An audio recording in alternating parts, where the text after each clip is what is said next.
Hello and welcome back to the Mid-Am Podcast. We are your hosts. My name is Tyler Munns, and on the other side of the screen from me is my good friend Nathan Firmasu.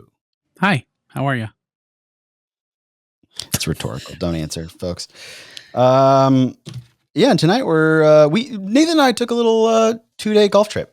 And we got to play golf 2 days in a row together, which was something we haven't done before, which was fun. Wait, we didn't abandon. Oh, that's right. What am I saying? Abandon. Excuse me. Sorry. Yes, that's correct. I'm sorry. That was a lapse in memory on my part. Won't happen again. Yeah. And we thought we would just kind of talk about the courses, talk about just stuff kind of that associated with those 2 days, not necessarily going through scores or anything, because they weren't necessarily anything to write home about. But that wasn't the point of the trip. The point was to just hang out, and the point was to play golf and play 2 new courses. One new for Nathan, I think. Yeah, and one new for and then you. one new for me. Yeah.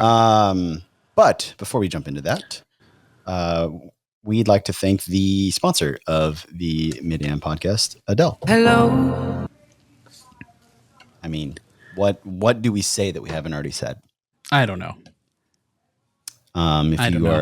If you are a loyal listener of the Mid-Am Podcast, you know all about the SMS irons. You know all about the SMS Pro irons. You know all about the SMS wedges. You know all about the Array Putters series. They're crushing it, man. It's just the clubs are so good, like up and down. I can't. I don't know. Like people ask, it's like, oh man, I would love to get, like you hitting these clubs side by side with like, some T150s and the, P770s and blah, blah, blah. And it's like, I could do that, but it's like, I just put them in a league of their own because they offer technology that none of those other clubs I just mentioned offer. Like, so it's almost unfair to be like, hey, okay, I'm going to put these up against the Titleist T150s. It's like, okay, you're missing a huge component that like that it's a huge check, like black mark that Titleist can't even touch. TaylorMade can't touch, Callaway can't touch. That's the movable weights. And that's truly a game changer. Cause especially when you're getting into kind of like more player series irons, like obviously there are benefits of, hollow body casts, game improvement irons with foam and whatnot. And the hotter face, lower lofts, like, absolutely swings, that's going to work. But when you get into like, more player type irons, like it's all pretty much the same. And so Adele really separated themselves from the pack by utilizing movable weight technology. And I will be the first to tell you it works. It works really, really well. I moved the weights to the toe. And I'm prone to toe misses. When those pop up, like the ball just flies a little bit farther, and curves a little bit less. It kind of takes a little bit of that gear effect out. So I'm getting less hooks and maybe more like kind of soft draws.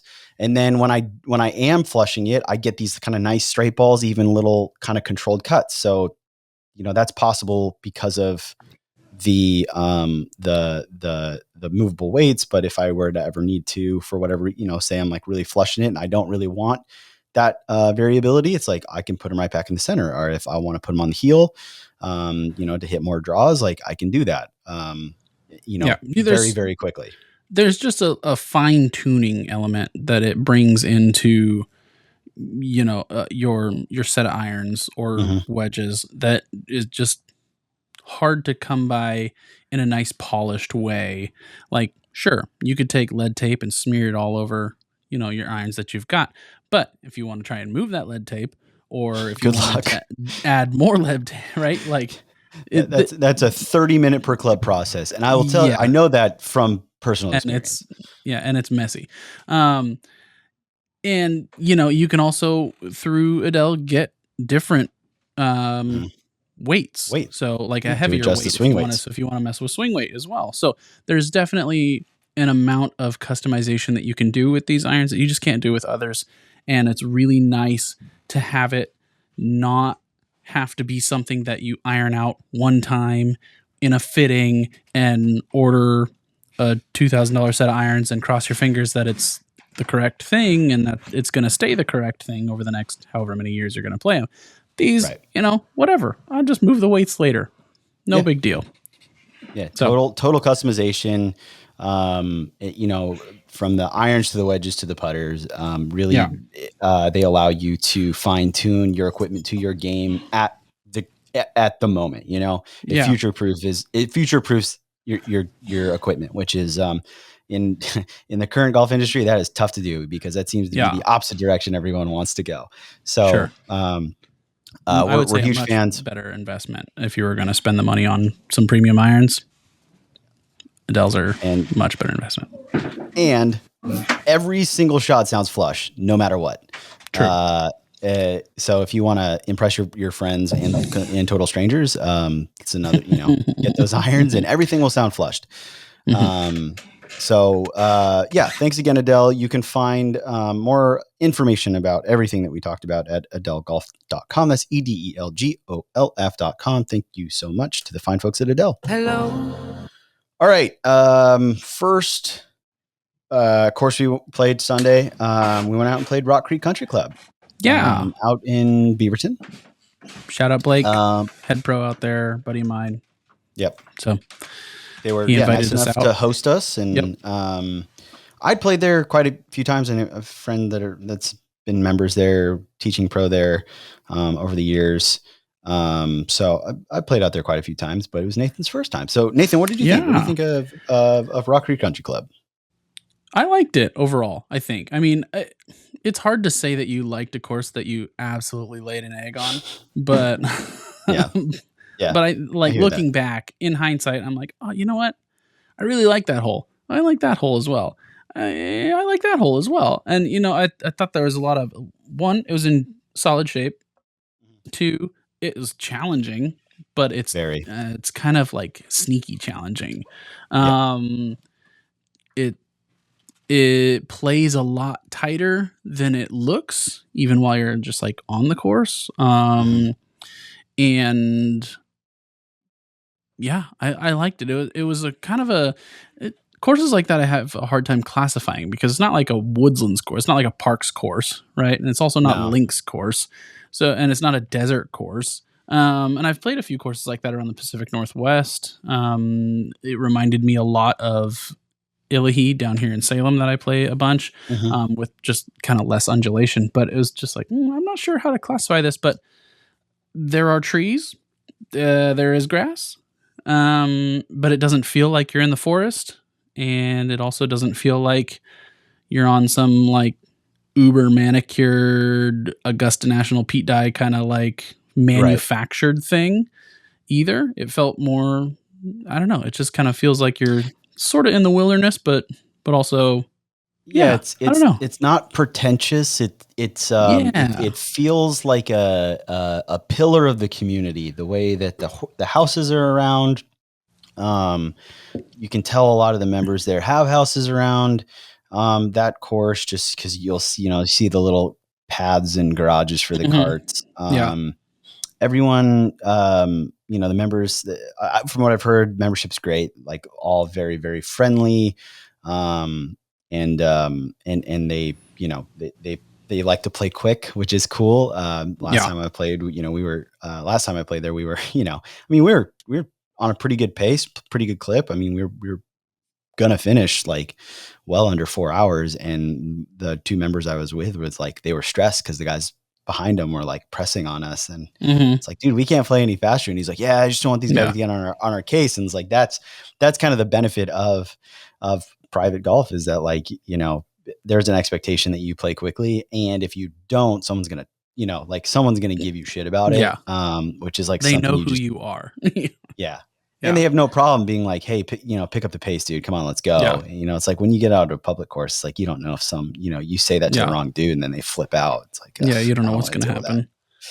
So, So I hadn't played in like 3 weeks. And for a myriad of reasons. But yeah, so the game was super rusty, but I had a great time. I hit it all over that course, unfortunately, but also, I saw a lot of the course, so I think it's one of that's those things too. good Like too, if I we were to, guess. if we were to go back and play like like next week or something, like Oh, I bet absolutely. We you we have the game to like not tear it up, but like we play real solid golf. we could have turned it around, like just rerounded that afternoon, like that Oh, for evening, and sure. it would have been 8, Night 10 night and strokes day. better. Like Yeah. it would have been much better. But part of that was my own, just knocking the rust off. Part of it was hitting some just wildly erratic drives. Because Hot Driver Summer got cooled off in a hurry, from a couple of weeks of stuff, and then Yeah. it took me a little bit to kind of pick it back up. I think we got there the next day, but yeah, Rock Creek was adventurous, to say the least. I wasn't quite sure what was coming on the tee box. Yeah, and that's a course that like if you don't know where the tee ball's going, it's like Yeah, that's where that kind of kicks you in the face. yeah, yeah. You talked about that part about it being like it's kind of sneaky tight. Like it doesn't seem like it should be tight, but then when you find yourself in some spots, and even like I'm trying to remember what hole it was, but you hit like one of your better drives of the day, and and it was like uh, just down the left side of the fairway. We get up to your ball, like Hmm. you were still boned, and it was Yeah, just like that was a fine drive, but like yeah, you're still boned. yeah. That happened a few times, so it's like it's a tough course. Like it is a Hmm. sneaky tough course. It kicked my ass a couple weeks ago when I played it. I thankfully managed to like play pretty decent. Birdie the first hole, which is always dangerous. But I Yeah. gave it right back the next hole. Mhm. Just trying to do my part to balance out the universe. But yeah, we got a couple birdies on the day, which was great. I Did it think for the I kids. even had a birdie on one of those. You I did, poured in a good, like, 20-footer or something on one yeah. hole for a birdie. It was Yeah. it was the par three, seventh, I think. Yeah, I think it was the Yeah. seventh. Yeah. Yeah, yeah, it was a long one, like a I did not 30 keep foot that birdie scorecard. putt. I did not keep that score. Well, we played a little game, a little Nassau. We did for the Tyler kids. Tyler took all of it. Or, well, the kids took all of it, but Tyler won it for them. Um, You're welcome, kids. Front 9, back 9 total. I pressed with 5 holes to play, and it was too much for Tyler to handle, and he limped it in. So we I were all did. square on the I press. was nervous, dude, because like Um, you started to turn it on, and I was like, shoot, shoot. there was a glint of a moment where like I could have won actually. I know exactly what hole. It was a par 5 on the back 9. I don't remember the number now, but it was the one where I literally just needed to like 2 putt for par. Or no, I needed to get up and down.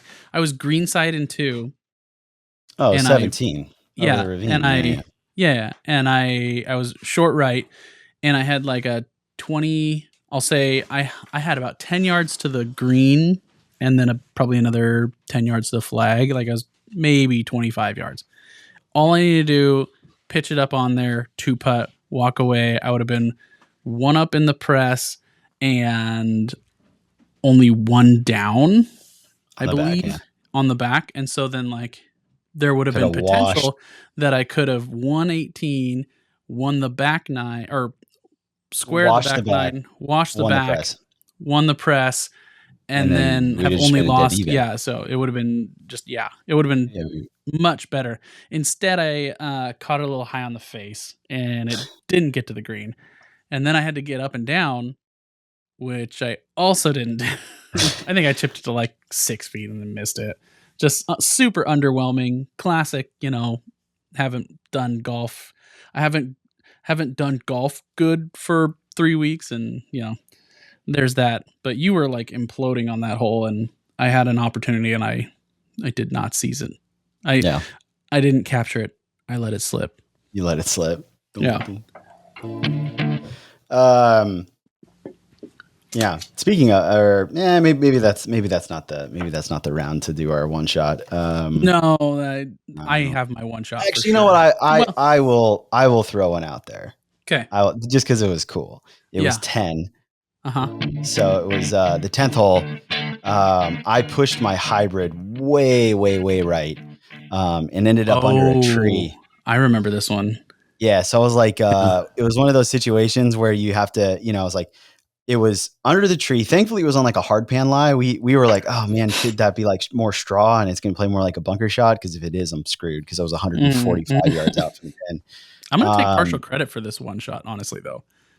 you do get the assist. 100% you get the Because you assist. were like, I can't even go at the green from here. And No, I was yeah, like, I was just gonna yes, try to you chip can. out, and you're like, "No, dude, you can't see you because you can go low and then it'll go high, and you can go right Yeah. at the pin." Yeah. And so I was like, "Okay," flushed it like probably the purest iron shot of the day. Went right over the flag stick. I mean, was Yeah. within actually. See, I wrote it down. I was.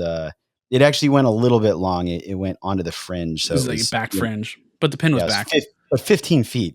Yeah. And I like literally I could almost not see the ball because there was like a branch in my way. Yeah. Like as I took my stance, but it was just in a perfect position to that where I could just take a full swing and I just flushed it. Yeah. Went right over the Yeah. flag. It was That beautiful. was The cool. crack that came off of that thing. It was like a whip. Yeah. Oh It man. was, And it kind of like reverberated and echoed off the trees around us. and then, because it's an Adele Beautiful. iron, Yeah. it sounded even better. So Exactly. that was my one shot of that round, just because it was like a cool shot to execute. I don't think Yeah. it made or break, it wasn't a make or break situation, but it was cool. Yeah. I've got a one shot. I got a quick one shot. I just came Okay. up with it. We did a long drive challenge, Oh persimmons yes. on hole 17. Yeah. Which I still gotta edit that. yeah, we were just goofing around. But so we both have, some lumber. And we thought, hey, let's do a little long drive challenge. Tyler got out the Mevo Plus and we set it up on the back tee box and pounded a couple drives down. And I won. That's all you need to know. Oh, dude, you didn't just win. You didn't just win. You carried my total. Yeah. I caught it good. It was you absolutely Yeah. destroyed me on that. That was cool. I No. remember that. Yeah, that was good. Yeah. That was a good one.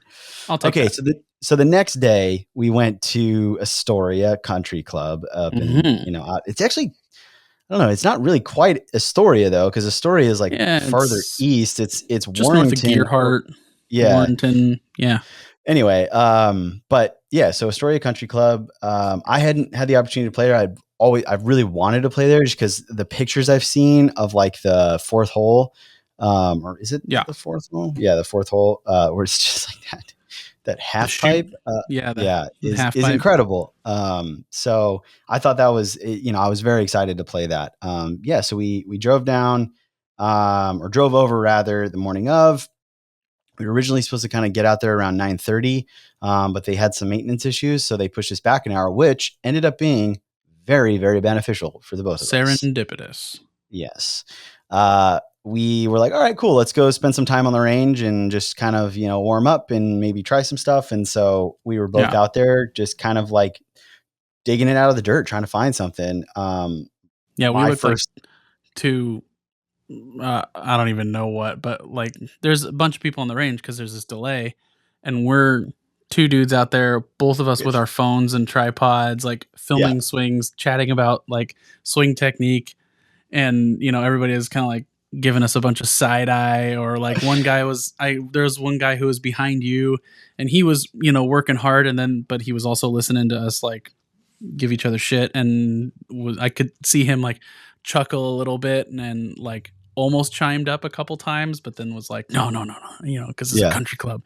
And then there's the classic, like 5 old dudes on the other end of the range. And one of them comes up and he's like, hey, this is my brother. And the other guy responds with the just super cliche, like, oh, I'm sorry for your loss. Like just like the old man banter that was just so perfect. And I was like, yeah, this is exactly where we are. And then here we are like geeking out about like, oh, did you see what Dana Dahlquist was posted? We looked like idiots. They're, That's all right. They're out there just having fun. We're out there like just grinding like it's our job. That's right. But I will say, so first thing I did was I've been talking about the hitch, been trying to get rid of the Mhm. hitch. It's ugly, but not so much that it's ugly. It's like it causes problems. Low point control, like just overall rhythm. Mentally, it really messes with me, and so I did this Nelly Corda that, I saw Nelly Corda do it, and lo and behold, Nathan was like planning on suggesting that exact same drill the day before, but he was like, Tyler wasn't in a good headspace to do that because he was hangry. No, yeah. And so I did that for like, I don't know, maybe 15 minutes. And I kind of cured it just like right J there. It was I like mean, such a one and so done kinda thing. It was like, you did it like pretty 3 times and you're like, "Oh, okay. Yeah, I Yeah, got it." pretty much. And then Nathan was kind of working through some stuff. He was feeling good. And then, I mean, you arrived at the, I'm just getting stuck. And so Yeah, all I did was just kind of like, oh, well then just don't like, just feel like it's all arms, like take your yeah, body completely out of it. And you just like, yeah, just started roasting shots, like boom, yeah. boom, boom, boom. Yeah, it was great. I've you know, and I've heard Matt, my coach, say that before to other people. He's like, sometimes you just feel all arms, and um, I was kind of getting back into trying to find feels that I'd been working on and stuff with him, and so it was sort of like, oh, this is great. We got an extra hour at the range. I'm gonna spend some actual time trying to like remember what I'm doing with my life. And I was working on some stuff, and it was just like, yeah, I'm still so like I filming it, set up filming and you're filming in your practice stations correctly because it makes such a difference when you're like, Mhm. oh, this is the appropriate angle to see what I'm doing here. And it was pretty obvious. It was like, man, look at that. Like, that's like plus 12 into out. Like, Yeah. just path was out of control. And you could see it in, it's tough to tell when you're standing over a ball and you hit us like a rope hook left of left that it actually started on line. It's Right. hard to see that. All you see is this ball going and taking your hopes and dreams with it.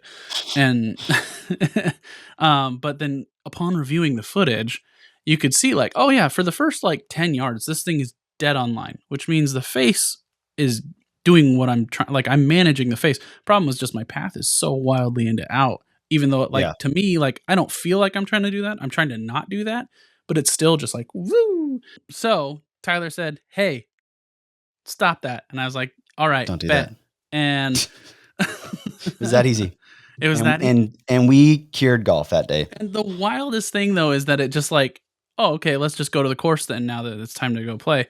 And for both of us, it like translated, which does not happen. Like Immediately. I Like, cannot emphasize this enough. Like that does not happen. And no. immediately, like my swing looked way different on the course. Yes. Your takeaway looked way different on the course from like half an hour Yeah. of like intentional work. So But I will say that I yeah, think that is a testament to what like deliberate, because that we did not find magic, like a magic button. no, What that is, and I want people to understand this, and this is what makes good players good and allows them to like be good, like, and maintain that, like the longevity aspect of being a good player. It is um an understanding of like what's happening, and then like being able to make those types of tweaks, um like it, and it's small, it's yeah, not big, it's not these big huge things. It's like, what little thing can I do to kind of like it's, and I'm saying it's a band-aid because it's kind of what we did at the time, but like a band-aid can turn into a tourniquet, which can turn into a splint, which can turn into like a cast, and then that can eventually cure, like yeah, it starts as this little thing, and then you can kind of like add on to it, add on to it, add on to it. But like that's what, like, so sorry, what I'm trying to say is like that we didn't just like, oh, we found this magic thing and it worked. Like, no, that is yeah, years, months and years of us working on our, like, understanding how the swing works, understanding ourselves and our relationship, like, to space and how we move, and what optimal is. Like, that is, I guess the best analogy I could say is like when like a tradesman comes into your house and does a job for you in 10 minutes, and Mhm. you have to pay him like $400. You're not paying him $400 for the 10 minutes. You're paying him $400 for like the 20 years that he spent learning, or he or she spent learning what they learned and the tools that they, have invested in over time to be able to do that job correctly in 10 minutes. Mhm. And that's like things like that, where it's just like, if you get two people that are somewhat knowledgeable about the golf swing, that work on it quite a bit, you get them together and we bounce ideas off each other, and we kind of Well, both, yeah. we help each other like find something that resonates. It's not out of the question for us to be able to kind of make these very quick immediate changes, which might feel or even look big, but like at the end of the day, it's one very small thing. For you, it was just like, feel like if I don't move my body, Yeah. same swing, just don't move my body. For me, it was just like, Yeah. just feel like I'm pushing the ball back, and Yeah. pushing the ball away, and then everything else is the same. And like those types of things, that's how I think pros, that's how high level like competitive players maintain and kind of keep things together day in and day out. It's just like, okay, let's figure out what it's going to take for me to like get the ball around the course, and then hopefully I hit a few close and capitalize, and don't have Sure. any blow up holes, and I can put a good score together. Yeah. I mean, So yeah, it's a refinement process, right? Like, I mean, this is this is us having been working for, long, years long time. on things, and we're practicing, and you kind of just slowly removing this little piece, this little piece, this little piece, this little piece, and it was both of us happened to just be at this place where it was like, oh, there's one more little thing that's going to Mhm. make a larger difference right now, on that same day. I think another part of that, is you have to have like a relationship with that person and a familiarity with their game. You can't Mhm. just like, I couldn't just go up to the range and look at somebody and be like, "That's your problem." Right. Like, I've seen you play a bunch now. And I mean, in real life and on social media, and like, I've seen your swing, I know what you do. Um, so my recommendations are not just coming from like a snapshot of what's happening like the previous swing, Right. or like from one swing. Man, I was on Reddit the other day, just this was a mistake. I cannot do this. Um, but like our golf and the It's advice that gets thrown around there, and then like the pseudo like pissing contest that people have about like, I know more about golf than you, Yeah. and like all of their information is bad, and Yes. I don't understand it. And I don't understand why I mean, anyone I posts. I understand don't it. understand why Yeah. people post swings on Reddit and be like, Yeah. I want these You're people. not gonna get fixed Don't on don't Reddit. No. ever do that. No. But case in point, then, like, the relationship piece is important, which is Yeah. why we advocate finding a coach and working with somebody consistently, because they're going to know your game. They're going to see your game. They're going to work with you over a period of time rather than just like in an instance. And your direction from them is going to become so much more valuable because like this person knows so Yeah. much more of you and can say, "Oh, you know what? I actually think it's just this one little thing that you're doing differently than I notice now versus when I've seen you playing really good." And That brings up yeah. a good point about coaching in general, because we're both advocates. Is like, hey, like if you're trying to get better, like you can't do it. You really can't do it on your own. No. It's just the game is too hard. There are too many moving parts. Like you are unable to be outside of yourself, and that's really what it takes to like have a critical eye that's actually like worth anything. So like work with someone, but like there's like, that's A, and B is it like you have to like find someone and then commit to them and be like, all Yeah. right, I'm going to work with you for like at least 6 months, Yeah. every 3 or 4 weeks.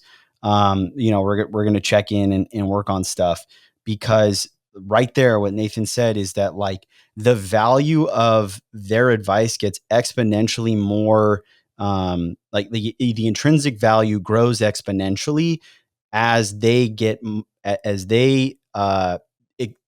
gain more experience with your swing. Yeah. And so like, I tell people, it's like, hey, if you can only invest in one lesson, that lesson should be setup, Yeah. and that's it. Yeah. All you do is set up. You work with them to figure out how to get a good setup and then what to check for so that every time you practice, you get a setup. You can do nothing more than that in one lesson. Mm. 3 lessons, you can probably start getting into some swing stuff, but I would say like that's probably more just like setup than course management, and then maybe putting is probably all you can like. That's probably the only value you can get out of that. Yeah, if that's Um, all you're gonna do with that person, you're not it, gonna get value out of it. If they're like, if you showed up at a lesson and somebody's like, okay, you have one lesson with this person, I've got you for 30 minutes or an hour, yeah, whatever, and they tell you to change your grip, like you're not gonna get better. Like no, you're not gonna get better out of it. That if someone wanted to change your grip, that's like months long process they should, of yeah. commitment So and like like they monitoring should and tell multiple you, lessons. Yeah. yeah, they should tell you it's like, hey, you need to change your grip. And that's going to require you to work with me for the next 4 months, 5 months, 6 months. Right. I'm going to tell you, like, I worked with my rig Mm-hmm. for a year, for a Mm-hmm. full year. And I would say, am now really just starting to like realize the full benefits of building that foundation so that I could get to the point where all I've got to think about now is sequencing, essentially. Yeah. Yeah. And that's how I fix my swing, is just making sure tempo is right, sequencing is right, because I worked with him to get rid of like, like sucking the hands to the inside and laying open the club and having a really shallow and then coming back over. Like, I worked with him for so long, it took forever. Mm-hmm. And like, unless it takes pros 6 months to feel comfortable with a swing change, and they are doing this 12 hours a day. Mm-hmm. It's going to take us 3 times as long. So Yeah. yeah, it took me a year and a half of like seeing him, not super consistently, but like, I saw him probably at least once every 6 weeks. Mm-hmm. And then sometimes it was like every 3 weeks. Um, and I would even like, looking back on it, it's like, I haven't probably seen him since September, Mm-hmm. maybe August. But like, it takes a lot of time. And so like, that's all to say, like, find someone to work with, stick with them, be consistent, and understand it's Yeah. going to take a really long time. But if you Yeah. don't, and then conversely, it's important to find a good person. So if you walk into a lesson, and really it's like dating, like you do kind of want to take one Yeah. lesson with them just to see if like Sure. you're going to vibe. And I think one of the things is like, if they try to be like, all right, let's, you know, if they immediately try to jump into like a swing change within a lesson, I don't think that's the person for you. I don't think Mm. that's what any good pro should be doing. I think they should be asking, like, half that lesson should just be asking questions like, where are you at? What's your miss? How do you play? Like, what do you want to do? How much Sure. time Yeah. do you want to invest in this? Yeah. Um, and then probably like look at setup stuff, because those are things that you can change relatively, or, you can like figure out relatively Yeah. quickly. My first Um, lesson with Matt, it was an hour long, or it was booked for an hour. We didn't take that quite that long.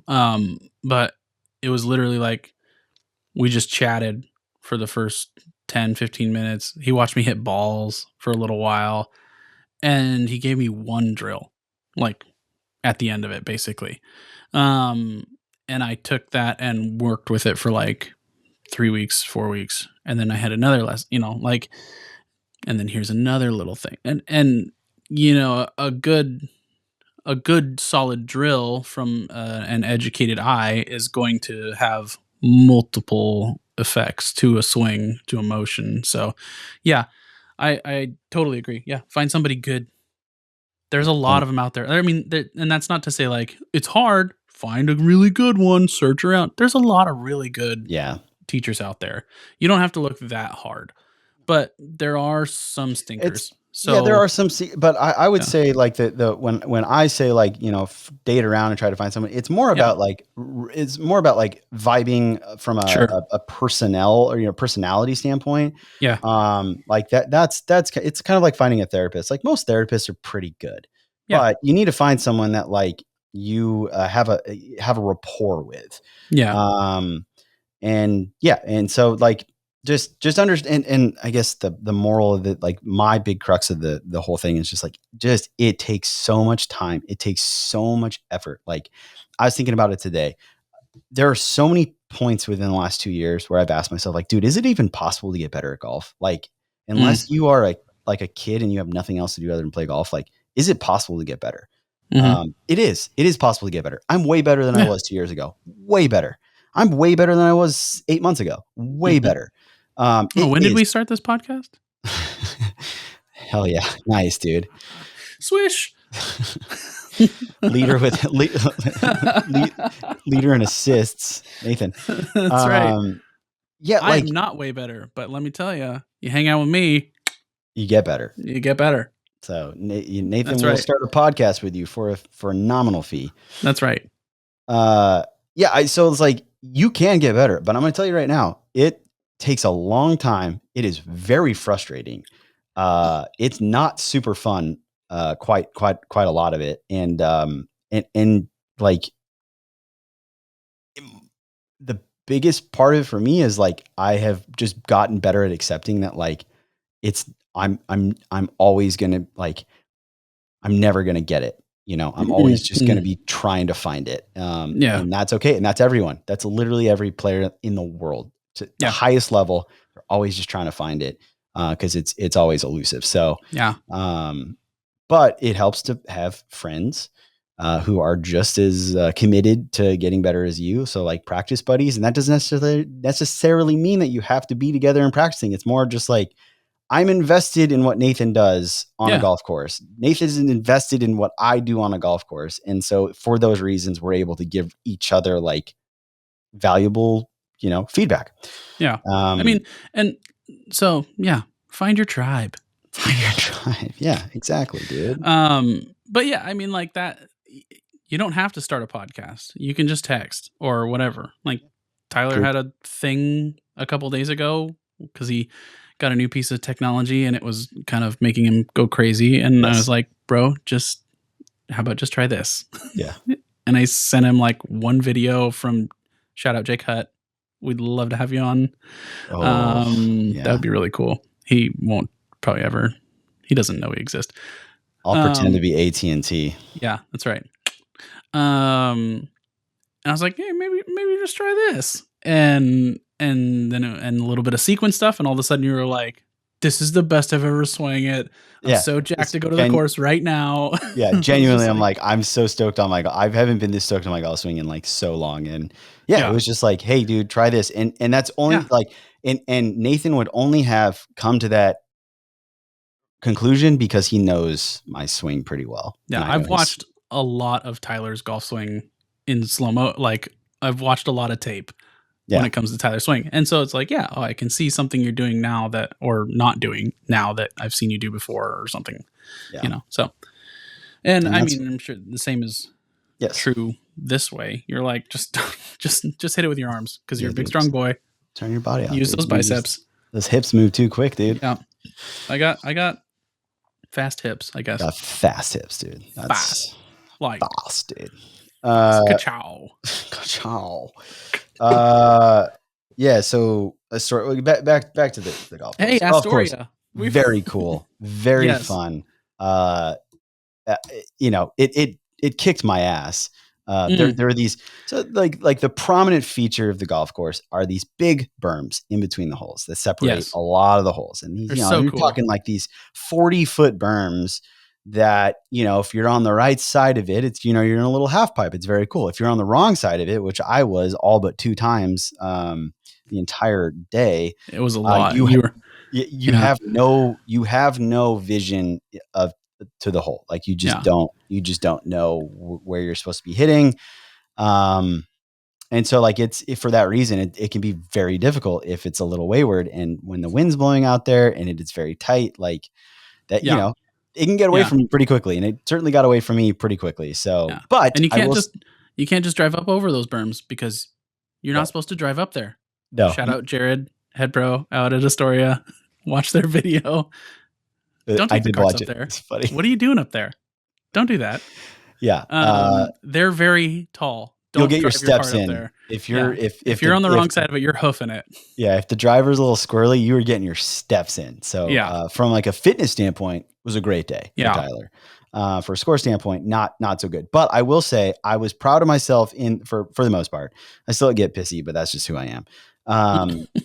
Uh, my whole thing was like, hey man, all I really want to focus on is the takeaway. So if I like the Yeah. takeaway looks smooth, I don't really care what happens.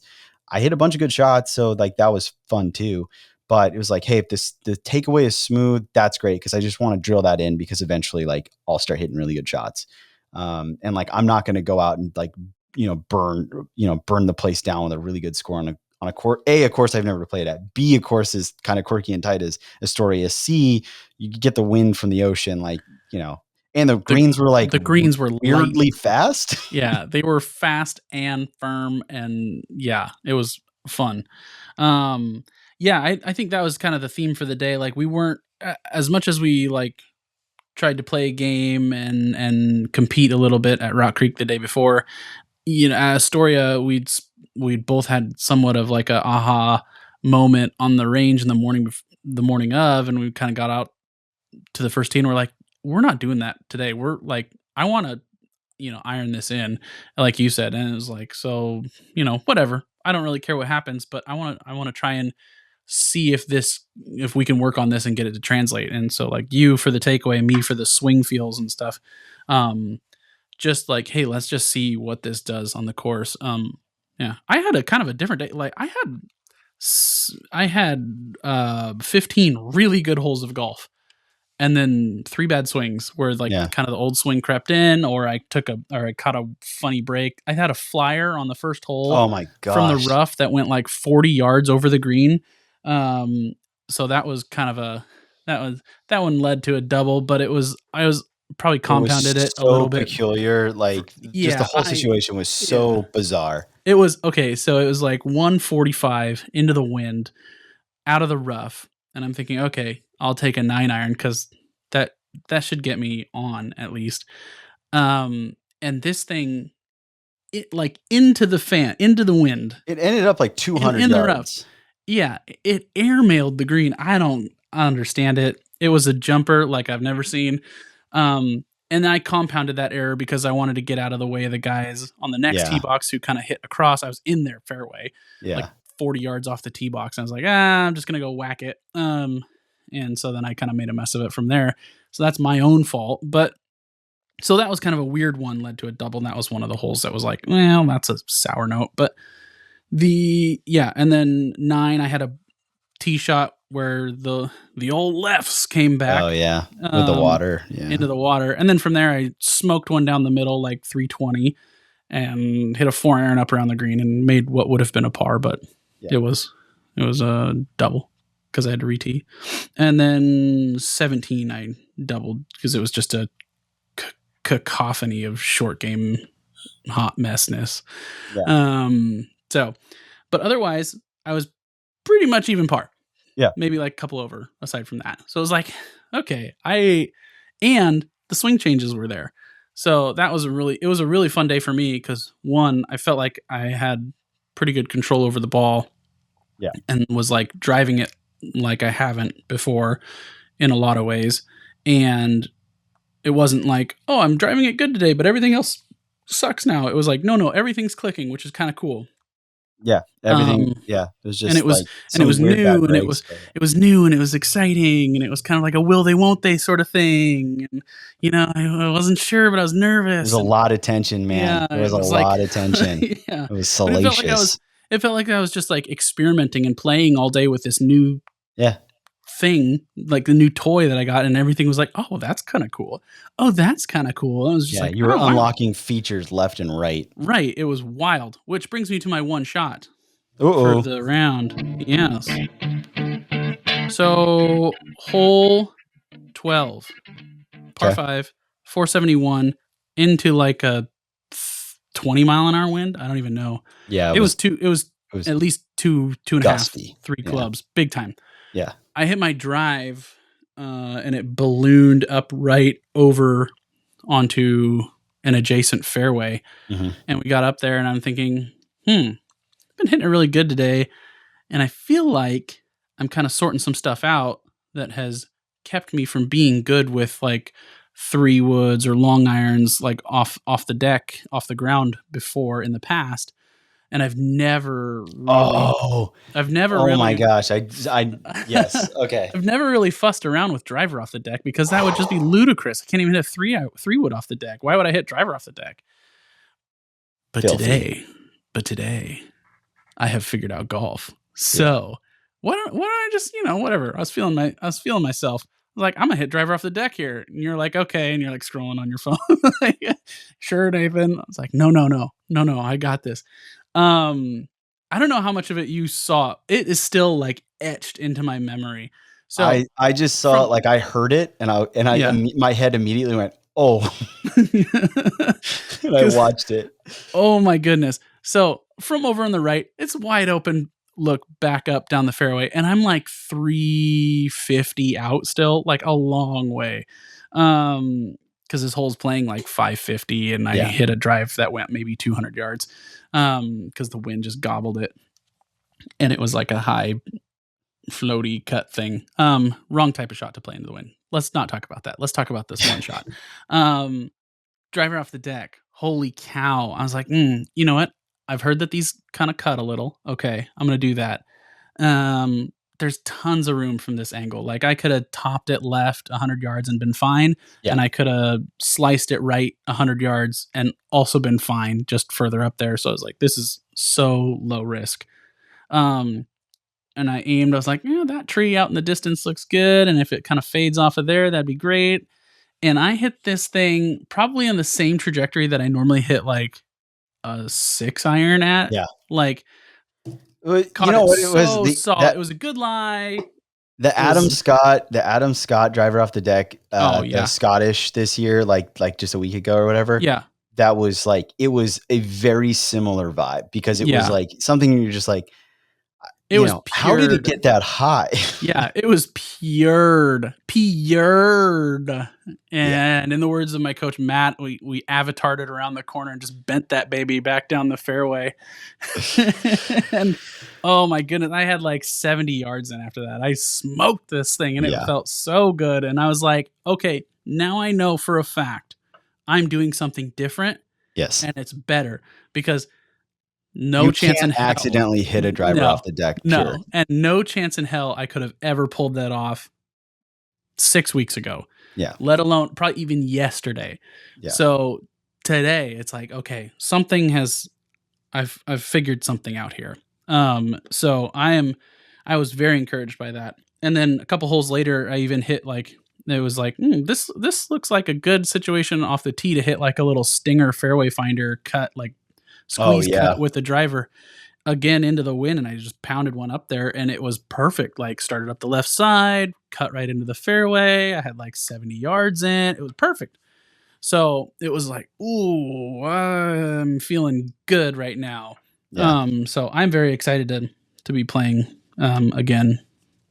Hopefully in a couple days. Cause I'm like itching to get back out there and not have it be quite so fresh and have it be a little bit more like I can have confidence in this. I know what this does now if I kind of tweak it this way or this way. So yeah. My shot of the day was on 18. I hit a pretty good drive. And then did not hit a good second shot. It was downwind and it was 122 yards, which is just like, I have too much of a gap between my pitching wedge and my 50 degree. And I don't know why. Cause like it's a 5 degree gap. And like, I have a decent gap between my 50 degree and my 54 degree. I think maybe my pitching wedge is like too long. Yeah. Or I need to lengthen the 50 degree. I got to figure something out. I think I need to bring the pitching wedge down a little bit. Okay. I think I need to cut the pitching wedge down to the same length as the 50 degree. Anyway, downwind 122. Like I can't hit on the day full anything. I can't hit a full pitching wedge. But I also like have a really hard time hitting 100% on a 50 degree wedge. So I picked the 50 and I just came up. I just like got way under it, came up way short. So I was like 26 yards off the green on the front. And we were karting it. which Mhm. I normally don't do, and I just, like, absent-mindedly kinda grabbed a wedge, and it ended I grabbed the 50 degree again, and so I'm like get up there, and I'm, like, looking at it, and I'm like, "That doesn't look right." And I, like, pick it I'm like, "Shoot." Actually, no, I didn't even look at it. I just was like I I think put you it just down looked down and I you're just put like, looked down on the ground, I'm like, "That's not correct." "Well, alright, we'll see what happens because the cart's way over there. I'm not gonna change." So, I'm yeah, like, "I'm not even gonna look at this because I don't wanna know what it is. I'm just gonna, like, try to whatever." yeah. So and I was like, "Okay, all I'm gonna focus on is the smooth takeaway." So I, like, smooth takeaway, clipped it really, really nicely. Mhm. It landed probably 6 feet in front of the pin and then just, like, took 2 hops, hit the dead center of the stick and went down. Rattled And home, and the baby. first thing I hear is, "You you lucky little shit." I was under my breath a little bit. I Well, heard the it. 2 the 2 other guys we were playing with were like, "Wow, good Yeah. shot. He's Oh like, my goodness." you Oh, and I'm lucky just like, piece of "You lucky shit." piece of shit." That thing was gone. Oh, it was off the I almost said yeah, if the pin wasn't there, I might have yelled 4. You played it off Um, nicely though, like, you were just, like, tipping the hat, like, "Yep, we meant to do yeah. that. Oh, Yep." yeah, and then It's it's just like, "You like, "No, lucky I piece of know shit." for I'm like, sure you didn't need to "No, no." do." And then when then I, like, looked at the wedge, I'm like, "Oh, is this because it was a 50 degree?" Yeah, I was like, Yeah, "I just hit the 50 degree again." Yeah, on a beautiful. 26-yard pitch shot. Hey, it was the right club, It I worked I out. So I guess. got to finish with a birdie, which was cool. But yeah, it was just the best part of it was like whatever, it goes in. It was total luck. You know, it shouldn't it wasn't it wasn't a good I mean, it was a good chip. It's Yeah, just like that pin sure. needed to be 20 yards farther away for it to Yeah. be like the right shot. But just like for Nathan just to be like, you lucky piece of shit, just made me laugh so hard. So that was my one shot. I think I also said something to the effect of, like, "I'm not gonna say good chip," Yeah. because you know That's that right. wasn't a good That's right. like, That's right. Yeah. I'm not gonna meanwhile, the say good guys like, behind, "Oh my like, from the god." other side of the green, "Oh, what a chip. Look, great shot. Oh."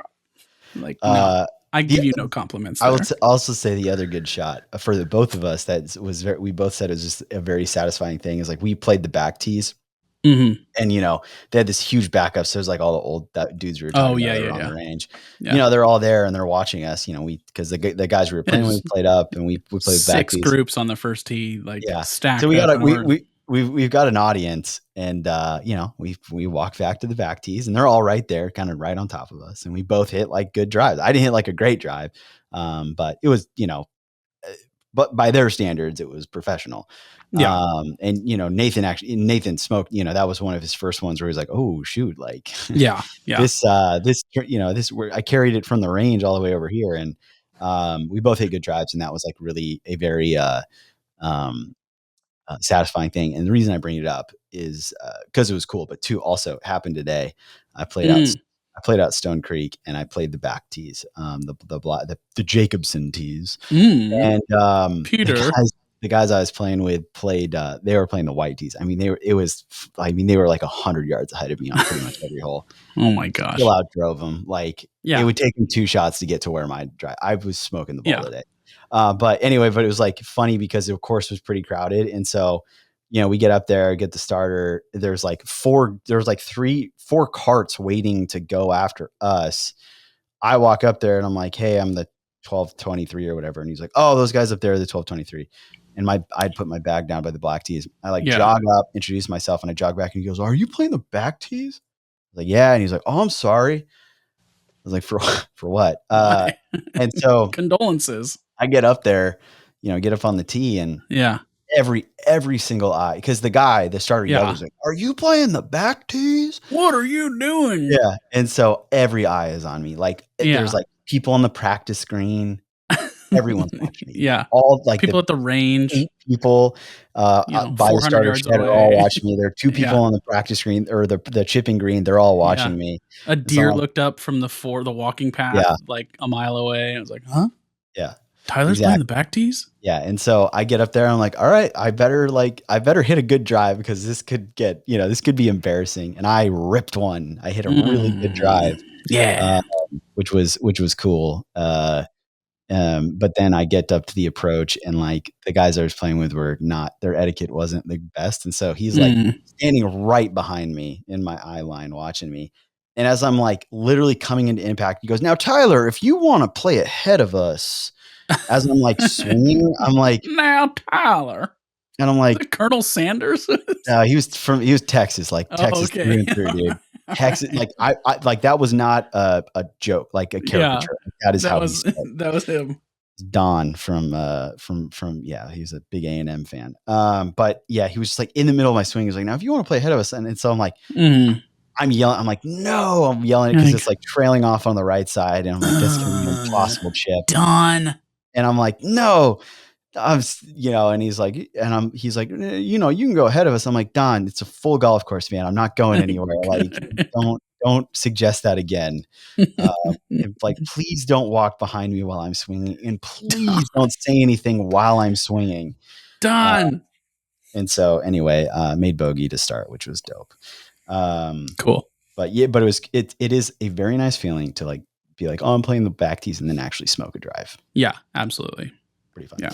All right. Well, that's it for us. We had fun on our little 2-day trip. Thank you again to the fine folks at Rock Creek Country Club and Astoria Country Club for hosting us. I'm excited to get back out to Astoria because I think I could score pretty well there if I didn't hit driver on most of those holes. Yeah, maybe not. Yeah, I don't need to hit driver. Yeah. You can find us on Instagram at Mid-Am Podcast. You can find me at Fade and Fairway. You can find Nathan at Nathan.Freemanmasu and at Thistle Leather Goods. Check out the Birdie-a-thon. I tacked on 2 more today. Cool. You're up to I need to update it. We're way behind on the updates. I should you're be up to 74 now. 74 now for the I think I have 8. Hey man, you've played. I played a lot more. I played a lot more golf than you. Yeah, you probably 40 rounds more than me. Yeah. So don't. No, I'm not worried about it at all.